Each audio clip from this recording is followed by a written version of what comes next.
Quando me chamaram para eu vir aqui falar, eu fiquei pensando, o que é que eu vou lá falar? Aí eu resolvi falar de uma equação. E tem duas formas de ler essa equação. Uma forma é da escola. Eu vou fazer aqui como é que a escola lê ela. Intervalo de espaço de tempo elevado ao quadrado igual a C, delta de Dirac T elevado ao quadrado menos delta de Dirac X elevado ao quadrado. Entenderam, né? E tem a forma de universidade de ler essa equação.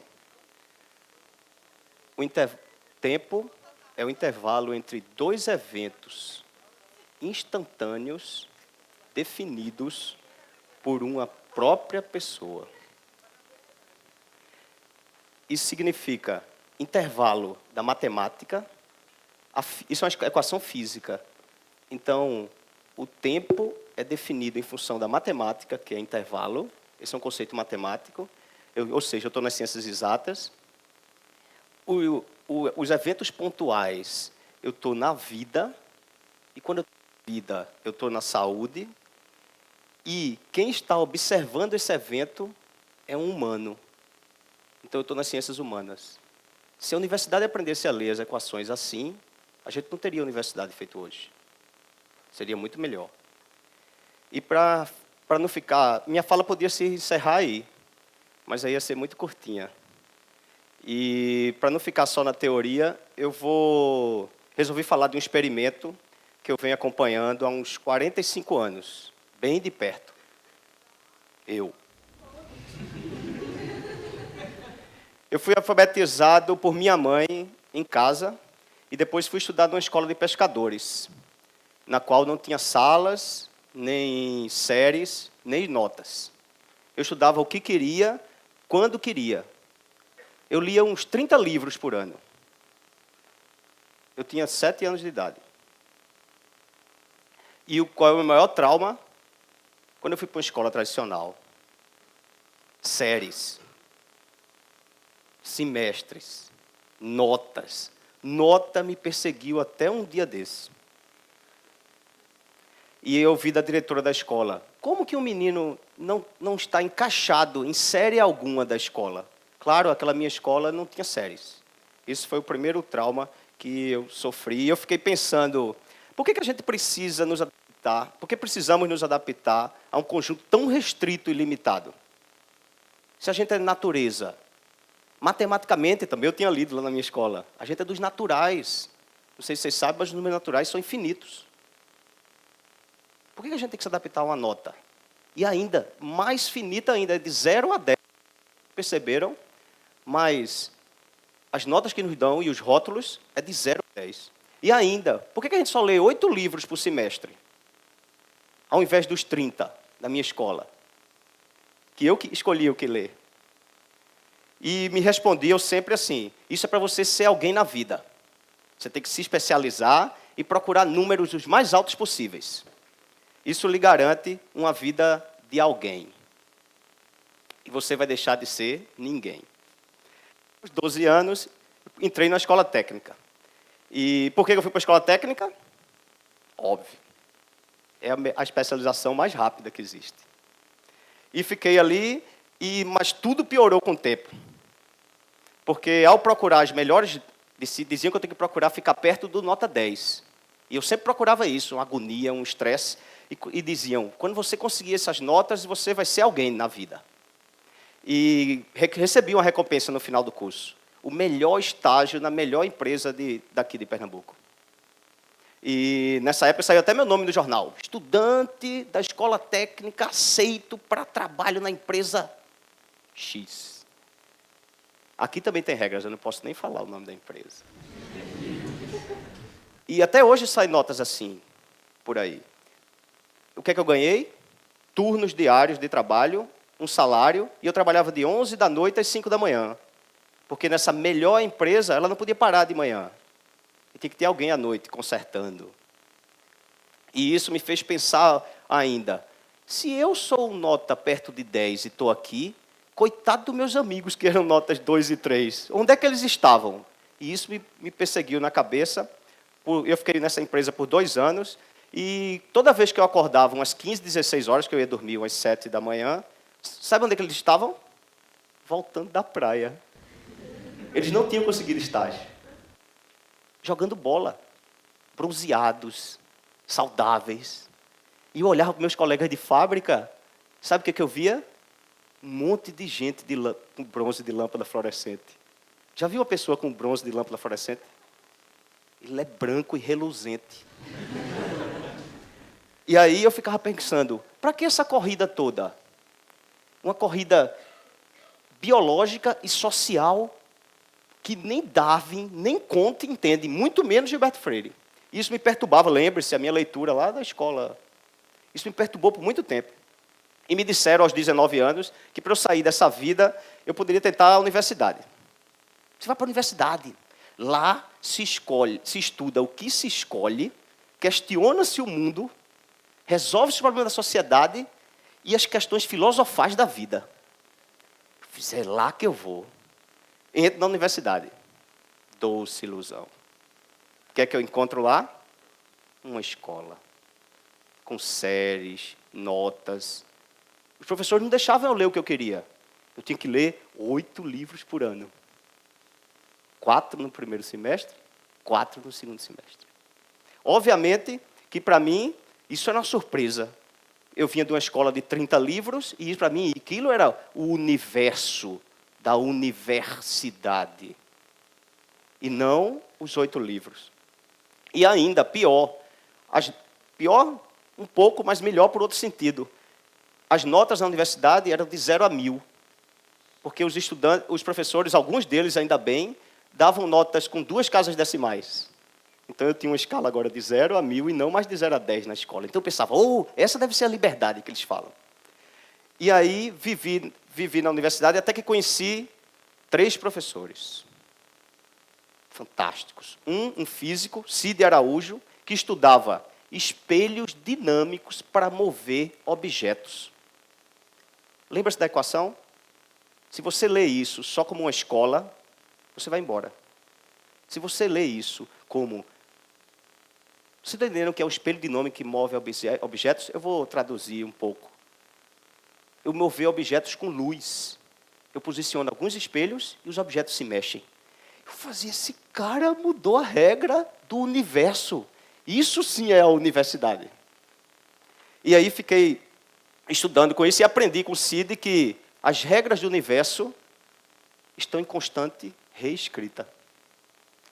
Fui para matemática, lembre-se, eu tinha 30 livros, certo? Fui para matemática e passei 2 anos estudando com um professor chamado Israel Vencesher.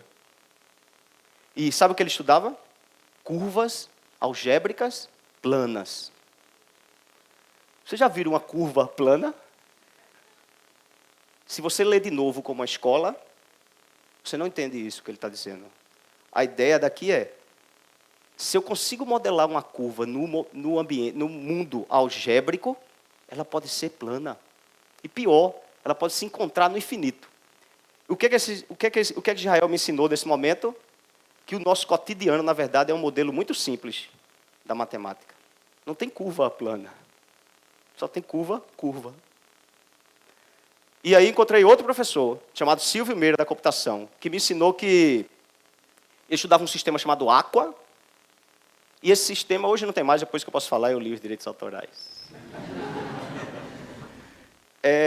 Nesse sistema ele dizia que o tempo é controle do usuário, e não de quem está regendo. Então ele criou, naquela época, o que era um hipertexto. Ou seja, era a habilidade do leitor de ler como e quando ele quer. Obviamente que eu fui para esse projeto. E ainda descobri outro problema, outra grandeza dentro da universidade, que foi o número 850. De 0 a 1000, quando você tira 850, todo mundo lhe respeita. Porque quando as pessoas tiraram todos 10 ou 1.900 nas notas, e você 850, alguém pensa, é porque faltou pouco para ele estudar. Mas quando a turma inteirinha tira abaixo de 500, e você é o único 850 de 300 estudantes da área 2, entendem? E aí, Eu li muito sobre tudo nessa época, porque o 850 me deixava. Dizia, não, esse é o menino 850, sabe aquele? Entende? E aí eu conseguia tirar notas baixas sem que as pessoas achassem ruim. Porque de vez em quando a turma inteirinha era lá embaixo. E eu, 850. E continuei assim, e por mais absurdo que isso pode parecer, isso me gerou ainda mais ócio na universidade. E a partir daí é que começou a minha interpretação daquela equação.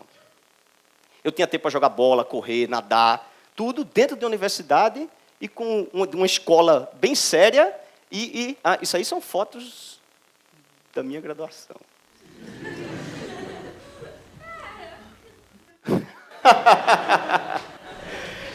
Eu viajei 3.200 quilômetros de bicicleta pelo litoral do Nordeste inteirinho. De Salvador, de Fortaleza a Porto Seguro. Eu conheço cada quilômetro de praia. E sabe que hora que eu fazia isso? No meio do semestre. Por quê? É um menino 850. E fiz vários acampamentos e viagens, etc. Até que um dia eu conheci um homem, aqui em Buíque, no interior. Ele se dizia imortal. Eu fiz, olha, ele resolveu o tempo melhor que Silvio Meira. 10 anos depois, ele morreu. A universidade, para mim, foi essa mistura de inas, endorfinas, adrenalinas, serotoninas, tudo. Eu vivia assim. Ia na escola, fazia algumas provas, umas notas e ia embora. E a escola não me limitava. E assim eu tinha uma correria de vida, mas era a minha correria de vida. Eu não me estressava com isso. E isso foi até quando eu recebi um pedaço de papel, com 30 anos de idade. Sabe o que estava escrito no pedaço de papel? Diploma de doutorado. Eu fiz a escola e a universidade que eu tinha criado aqui dentro, acabou. Eu vou ter que voltar para a minha vida de turnos. E pior, nessa vida de turnos, não sei se vocês já perceberam, mas só se viaja num período de tempo pré-determinado. Ele chama-se férias. E assim vivi em 4 anos da minha vida, sem tempo para nada. Para nada. E pior, nessa vida síncrona, você precisa ter muitas carteiras, papéis, contratos, comprovantes de tudo, senão você não é nada. E aí continuei nisso, até que o meu relacionamento da época acabou, depois de 10 anos. Era uma matemática. E aí eu me declarei incompetente de vez. Por quê? Porque eu descobri que ser incompetente, as pessoas não lhe procuram. Quando alguém lhe procura, ei, você pode fazer isso? Não, não sei, sou incompetente. E você pode corrigir isso para mim? Não, não sei, incompetente. Mas você não era o aluno 850, eu falei, mas, incompetente total. O que aconteceu comigo? Sobrou muito tempo. Muito. E os eventos da vida era eu que controlava. Aí, para não sair de vez da vida, eu mantive e fiz uma tapia. E essa tapia era o seguinte, eu troquei tudo por tempo. Joguei fora a televisão consome muito tempo. Joguei fora minhas roupas, todas. Fiquei com 2 gavetas. Eu mantenho alguns blazers assim, para as pessoas pensarem que eu sou gente. Minimizei a vida e joguei tudo fora, exceto minhas bicicletas. Até hoje eu tenho umas 3. Mas um dia eu me livro delas também. Aí deu tempo para tudo. E como eu não queria morar numa casa de pombos, sabe essas casas de pombo que tem aqui? Os prédios, cheios de janelinha. E os pombos tudo lá dentro. Como eu não queria morar ali, eu fui procurar um terreno que não tinha valor comercial. Obviamente eu não tinha dinheiro, ok? E aí fui construir uma casa em cima de um terreno que não valia nada. E obviamente construí a casa sozinho, porque também não tinha dinheiro para contratar arquiteto e engenheiro. Por 4 anos. Na verdade, até hoje eu construo ela. E como era um terreno descampado, lembre-se, ele não tinha valor de nada. Eu plantei uma floresta nele. 18.317 mudas plantadas em 50 mil metros quadrados durante 10 anos. Ser incompetente é massa. O que é que eu fiz também? Comecei a fazer triatlo. Eu tinha muito tempo. E eu percebi que o triatlo me possibilitava viajar no tempo. Eu saía e quando eu olhava eu já estava no pórtico. Me injetava as zinas de novo no organismo. E eu vivia assim por muito tempo. Até hoje eu vivo assim. E aí fiquei pensando, algumas pessoas não percebem que o tempo, na verdade, está na sua mente. E é você que escolhe perdê-lo ou gastá-lo da melhor forma. Aí, outro dia, numa escola, aqui do campus, inclusive, 3 professores me disseram que, para ser pesquisador, você deveria ter uma nota muito boa num currículo. É famoso para quem é da academia, esse currículo. E que eu nunca deveria estudar o que eu queria, e sim o que a academia predeterminava. Aí eu ri comigo mesmo, claro, mas isso já era tarde demais para mim. A minha universidade não cabia mais na escola deles. E aí, há quase uma década, eu sou de ciência da computação e trabalho com saúde. Por quê? Porque daquela equação que eu mostrei, os eventos da saúde são os únicos que a gente não controla. Os intervalos de tempo da nossa vida, a gente não controla. A gente pode gerenciar o intervalo entre eles. E aí comecei a estudar esquistossomose, malária, chikungunya. Por quê? Porque se eu estudasse saúde, eu dava mais tempo às pessoas. Para elas não terem que se preocupar em cuidar das suas. E aí, prêmios. Eu orientei 8 estudantes de mestrado só. Isso é muito ruim para a academia. Só 8. 4 foram premiados em Ministério da Saúde. 2 em Ministério da Saúde e 2 em Ministério da Ciência e Tecnologia. E sabe o que eu fiz? Para eles serem premiados? Nada.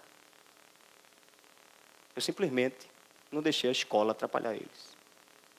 Hoje eu tenho feito isso. E encontrei alguns parceiros para fazer isso também. E como na casa e na floresta, eu fui para uma universidade que ninguém queria ser professor de lá.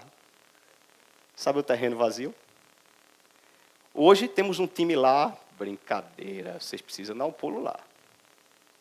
E sabe o que aconteceu? A gente começou a tapear a escola, igual a gente tapia a vida. Sim, esse crachá em branco é o crachá da startup que eu trabalho. Eu não preciso ter nome, nem número. Eu não tenho nada, é o crachá verdadeiro. Isso é massa. O que eu tenho feito hoje, em dia? Nada. Só estou tentando a escola não atrapalhar meus colegas lá da Rural. Eles até ganharam um selo ultimamente, dos bons. A gente está enrolando bem o sistema. E agora eu estou aqui pensando, eu estou na universidade ou numa escola aqui? Por que só eu falo e vocês não? Por que eu tenho que falar em 18 minutos? Obrigado.